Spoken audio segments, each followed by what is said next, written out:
और अब बात पीएम मोदी के विदेश दौरे की करते हैं। आपको बताते हैं कि अपडेट वहां से आ रहे हैं। पीएम मोदी साइप्रस के दौरे पर हैं और आज जो उनके साइप्रस के दौरे का दूसरा दिन है, इससे पहले वहां पर उनका जबरदस्त स्वागत किया गया पीएम का। और साइप्रस के राष्ट्रपति निकोस के साथ द्विपक्षीय वार्ता यहां पर अब होनी है। साइप्रस के बाद आज शाम कनाडा के लिए पीएम रवाना होंगे।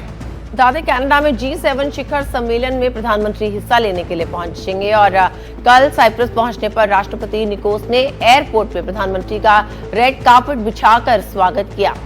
आज शाम को प्रधानमंत्री मोदी G7 समिट में शामिल होने के लिए कनाडा के लिए रवाना होंगे, लेकिन फिलहाल वो 3 देशों के दौरे पर हैं। और महा सिद्दीकी हमारे साथ जुड़े हमारे सहयोगी। महा, G7 में शामिल पीएम को होना है, उससे पहले साइप्रस में है। पहले साइप्रस के बारे में जरा बताइए कि क्या एक्सपेक्ट वहां से कर रहे हैं इस मुलाकात से जो आज महत्वपूर्ण होनी है। उसके बाद G7 से क्या उम्मीद की जा रही है?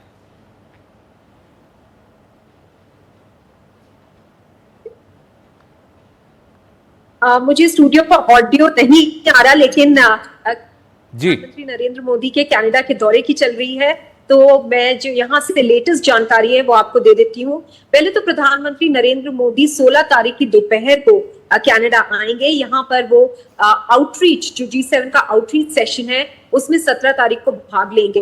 भारत को G7 के आउटरीच में एज एन इनवाइटी कंट्री 2019 से लगातार इनविटेशन मिल रहा है। ये पहली बार फ्रांस में जब बियारिट्ज में समिट हुई थी तब भारत को न्योता दिया था फ्रांस ने, और इस बार कनाडा ने भी भारत को न्योता दिया है। हालांकि यहाँ पे प्रधानमंत्री मार्क कार्नी से काफी सवाल पूछे गए कि ये न्योता भारत को क्यों दिया गया, क्योंकि कनाडा और भारत के जो रिश्ते हैं वो अच्छे नहीं चल रहे थे।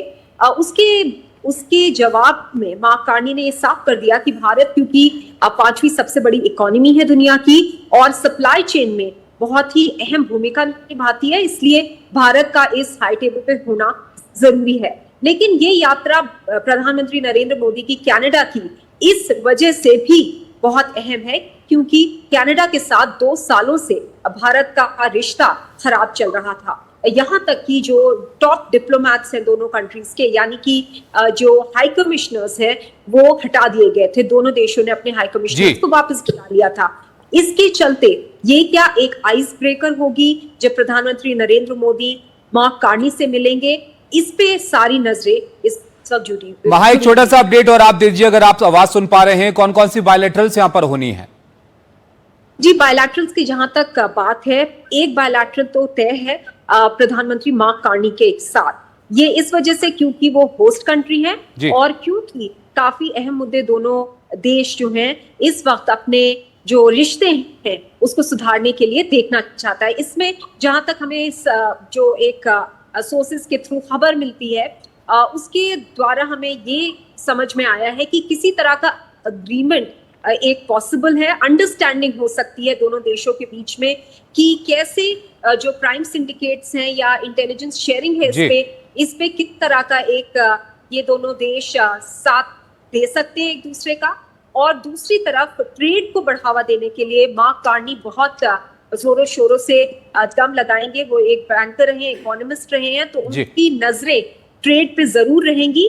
भारत और कनाडा के बीच जो ट्रेड है वो अगर गुड्स का ट्रेड देखें 8.6 बिलियन डॉलर्स का बहुत ही पोटेंशियल से नीचे है, तो वो उसको दोनों देश बढ़ावा देना बिल्कुल। महा, तो ऐसे में ये जो द्विपक्षीय वार्ता यहाँ पर होगी पीएम मोदी मार्क कार्नी के बीच, इससे उम्मीद की जा रही है कि और बेहतर कनाडा के रिश्ते यहाँ पर होंगे, ट्रेड के नजरिए से भी और आपसी सहयोग के नजरिए से भी। बहुत शुक्रिया आपका हमारे साथ जुड़ने के लिए और ये जानकारी हम तक पहुंचाने के लिए। लेकिन G7 के लिए भारत क्यों जरूरी है, ये भी जरा आप यहाँ पर देख लीजिए। भारत बहुत महत्वपूर्ण है पूरी दुनिया के लिए और यहाँ पर 4थी सबसे बड़ी अर्थव्यवस्था है और इसलिए G7 के लिए भी भारत का महत्व जो है वो बहुत ज्यादा है। और सबसे बड़ा लोकतंत्र के साथ दूसरी सबसे बड़ी आबादी भी है भारत और तकनीकी क्षेत्र में एक उभरती हुई शक्ति भी है, इसलिए पूरी दुनिया की निगाह भारत की तरफ यहां पर है और मेक इन इंडिया का डंका पूरी दुनिया में बज रहा है और इसलिए रक्षा क्षेत्र में एक ताकतवर नाम देश यहां पर बना है वैश्विक नेतृत्व की क्षमता भारत में है, वैश्विक निवेश की पहली पसंद भी भारत है।